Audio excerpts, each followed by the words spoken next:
So Donald Trump భారతదేశానికి ఇస్తున్నటువంటి ఒక 200 కోట్లు అంటే ఒక $21 మిలియన్ సహాయాన్ని మేము ఆపేస్తున్నాము.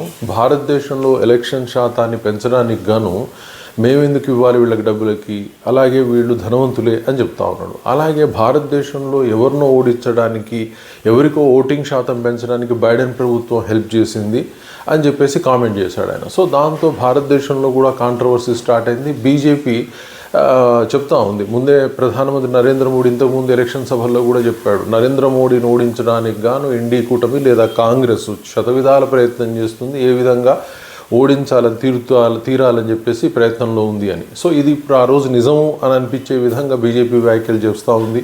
అలాగే ప్రజల్లో కూడా కొన్ని అనుమానాలు తలెత్తుతున్నాయి. మరి ఈ ఫండ్ ఎవరికి పోయిందో కూడా డొనాల్డ్ ట్రంప్ చెప్పాల్సిన అవసరం ఉంది. ఎందుకంటే ఎవరి ఖాతాల్లోకి వెళ్ళినాయి, ఎవరి అకౌంట్లలోకి వెళ్ళినాయి, ఎవరికి అంత పెద్ద $200 కోట్ల $200 కోట్ల రూపాయలు అంటే $21 మిలియన్ ఎవరి అకౌంట్లలోకి వెళ్ళి ఏ విధంగా ఓటు శాతం పెంచుదాం అనుకున్నారు? అంటే కాంగ్రెస్ ఓటు శాతాన్ని పెంచుకుందాం అనుకున్నారా, మరేదైనా పార్టీ ఓటు శాతం పెంచుకుందాం అనుకున్నారా?